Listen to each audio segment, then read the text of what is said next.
नहमदुहु व नुसल्ली अला रसूलिहिल करीम अम्मा बाद अऊज़ु बिल्लाहि मिनश शैतानिर रजीम बिस्मिल्लाहिर रहमानिर रहीम कुल्ना या नारु कूनी बरदन व सलामुन अला इब्राहीम सदक़ल्लाहु मौलाना अज़ीम व सदक़ रसूलुहुन नबियुल करीम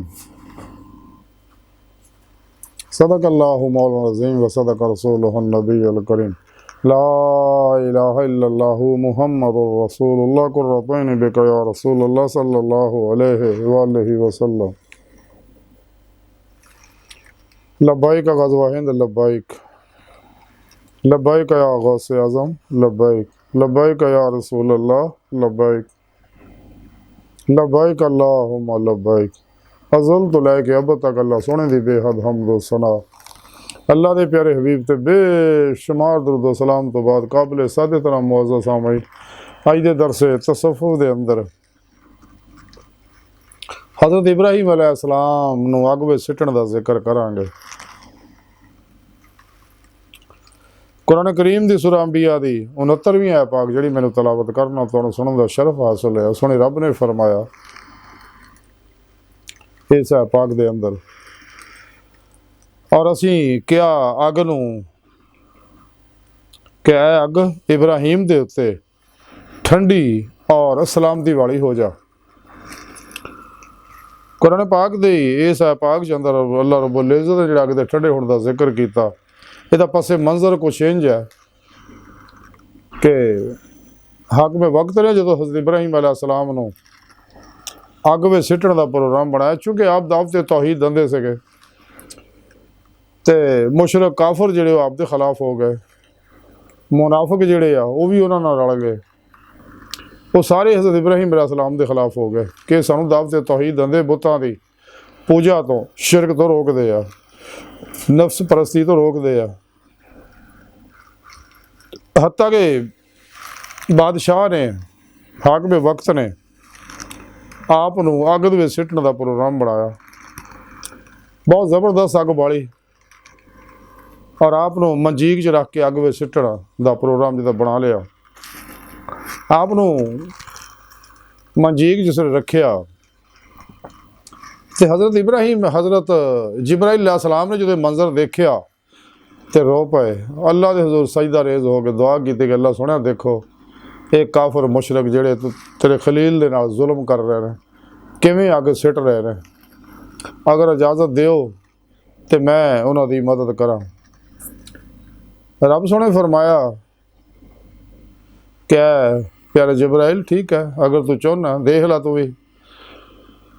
तो आप जो मंजीक च पा के अग में सिੱਟਿਆ तो आप फजा जा रहे तो उस दौरान ही जिब्राइल अलैहिस्सलाम आप दी बारगाह च हाज़र हो के अर्ज़ कर लगे कि ऐ इब्राहीम ऐ अल्लाह दे खलील मैं तुहाड़ी मदद वास्ते आया तो तुहानूं अग तो बचाना चाहुंदा। आपने कहा मैनू ऐ जिब्राइल तेरी मदद की लोड़ नहीं, मैनू अल्लाह काफ़ी है, वो सब कुछ देख रहा उन्होंने सारा पता है, तो मैनू तेरी मदद की लोड़ नहीं। हज़रत जिब्राइल अलैहिस्सलाम वापस आ गए, अल्लाह की बारगाह च आके अर्ज़ की कि अल्लाह सोहणिया आ जवाब मिलिया। चलो रब सोहणे फरमाया कि मैं तैनूं नहीं सी आख्या कि खलील मेरे तो अलावा किसी को मदद तलब नहीं करता। तो सोहणे रब ने अग नूं हुक्म फरमाया कि ऐ अग इब्राहीम वास्ते ठंडी हो जा और सलामती वाली बन जा। और फिर ऐसा होया, अग जड़ी गुलो गुलजार हो गई और ठंडी हो गई। तो नाल सुने रब ने यह फरमाया कि ठंडी हो जा तो लेकिन सलामती वाली, इन्नी ठंडी भी ना हो जाए कि ज़्यादा ठंडक जड़ी नुकसान का बायस बने, यानी सलामती वाली ठंडी होई, राहत वाली ठंडी होई। तो वैसा ही होया। तो इब्राहीम हज़रत इब्राहीम अलैहिस्सलाम सुने अल्लाह ने बचा लिया अग तो। बहरहाल ये बहुत लम्मा चौड़ा वाक़या, मुख्तसर ये है कि जिहड़ा शख्स भी अल्लाह सोने दे भरोसा करता है तो अल्लाह रब्बुल इज़्ज़त उहदी मदद फरमाउंदे ने। सोहणे रब ने कुरान च दस्सिया कि क्या मैं तुहाडे वास्ते काफ़ी नहीं। तो जिहड़ा शख्स भी अल्लाह रब्बुल इज़्ज़त ते तवक्कुल करदा, अल्लाह ते भरोसा करदा है, अल्लाह रब्बुल इज़्ज़त हर मैदान च उहदी मदद फरमाउंदे ने। ਤੇ ਇਸਲਾਮੀ ਇਲਮ ਤਸੱਵੁਫ ਦਾ ਇੱਕ ਸਬਕ ਇਹ ਵੀ ਹੈ, ਇਸਲਾਮੀ ਇਲਮ ਤਸੱਵੁਫ ਜਿਹੜਾ ਕੁਰਾਨ ਸੁਨਨਤ ਦੀ ਰੂਹ, ਅਤਰ ਔਰ ਖੁਲਾਸਾ ਹੈ।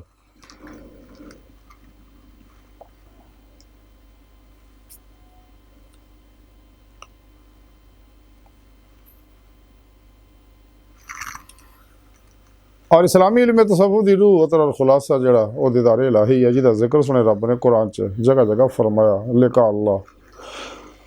मुनाफिक और शैतानी कुव्वतां जिहड़ियां वो इस गल नूं छुपाउंदियां ने दीदार इलाही। हालांकि अल्लाह रब्बुल इज़्ज़त ने दीदार इलाही का जिक्र फरमाया कि इसे दुनिया दिल दे आईने, दिल दीआं अखां नाल अल्लाह सोहना अपना दीदार फरमाउंदा अपने सच्चे आशिकां नूं। और सच्चे नबी वली दीदे मौला करते गए ने, कर रहे ने, करते रहणगे। और ये दीदार इलाही हासिल करने वास्ते अल्लाह वाले की बारगाह च हाजिर होना जरूरी है, क्योंकि बगैर सच्चे अल्लाह वाले सही अलकीदा जिंदा दिल मुर्दा नफ्स अल्लाह वाले जेड़े बादशाह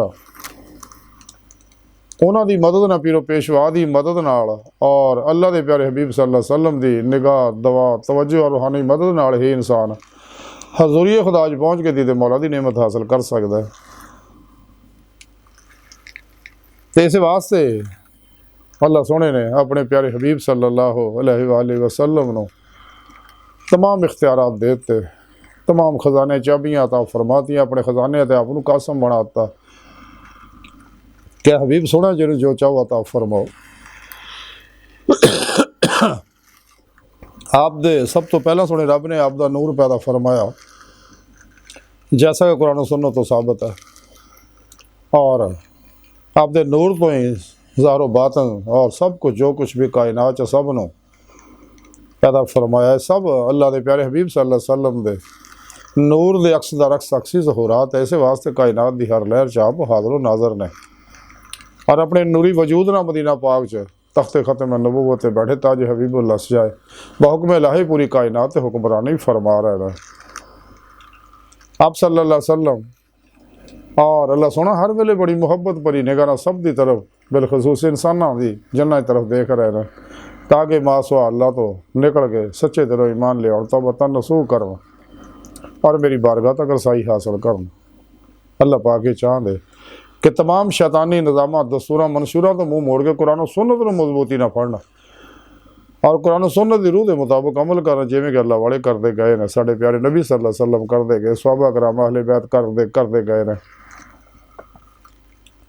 और हमेशा इजमा अहले सुन्नत व जमात दे नाल रहे, क्योंकि अल्लाह रब्बुल इज़्ज़त आखिरी निज़ाम प्रोग्राम है। इस बात से कलंदर लाहौर डॉक्टर इल्लामा इकबाल ने फरमाया, कल्ब में सोच नहीं, रूह में एहसास नहीं, कुछ भी पैगाम मोहम्मद का तुम्हें पास नहीं सल्लल्लाहु अलैहि वसल्लम। अल्लाह रब्बुल इज़्ज़त का कितना बड़ा एहसान है कि सानू कुरान पाक दता और इस तो बड़ी नेमत अपना हबीब दता। इस वास्ते सानू चाहिए यदि कदर करिए। गुजरिया वक्त आना नहीं, आने वाला एतबार कोई नहीं, मौजूदा साल लम्हा कीमती है। सच्चे दिलों राही मौला दे मुसाफिर बनिए, सच्चे अल्लाह वाले की बारगाह हाज़िर हो गए, क्योंकि बगैर अल्लाह सच्चे अल्लाह वाले दे इंसान अल्लाह की बारगाह तक रसाई हासिल नहीं कर सकता। और बगैर अल्लाह के प्यारे हबीब सल्लल्लाहु अलैहि वसल्लम की मदद हासिल नहीं कर सकते। इस वास्ते सच्चे अल्लाह वाले शाहकान मौला और शाहकान मुस्तफा सल्लल्लाहु अलैहि वसल्लम अल्लाह के प्यारे हबीब की बारगाह च आरज़ुआं करते रहते हैं, क्योंकि उन्होंने पता कि अल्लाह के प्यारे हबीब सल्लल्लाहु अलैहि वसल्लम सब कुछ देख रहे हैं, जानते हैं, सुनते हैं। आप जिंदा हयात ने, मालिक मुख्तार ने, से पूरी कायनात के अंदर आप दा तसर्रुफ जारी हो सारी है। जैसा कि न्याजी साहब ने बड़ी प्यारी नात लिखी नबी पाक की बारगाह, तमाम अल्लाह वाले आप की बारगाह च, जैसा कि मौला जो रूम जामी रहमतुल्लाह अलैह फरमा, नसीमा जान बे बतहा गुजर को न ज़हवाल मोहम्मद रा खबर को न। तो जोड़ा भी अल्लाह के प्यारे हबीब तो खुद सोने रब ने कुरान दसिया कि हबीब ने थोड़ी बारगाह च हाज़िर हो जाना, तौबा करना, तुसीं उन्हां वास्ते दुआ करो तो मैं तौबा कबूल कर लाँगा।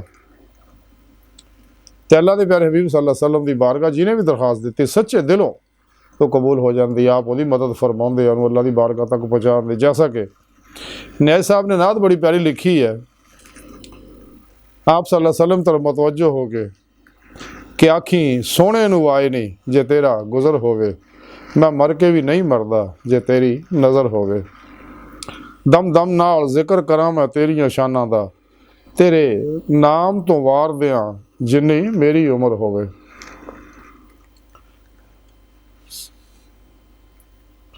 दीवानियों बैठे रहो महफिल नूं सजा के ते शायद मेरे आका दा इत्थों भी गुजर होवे।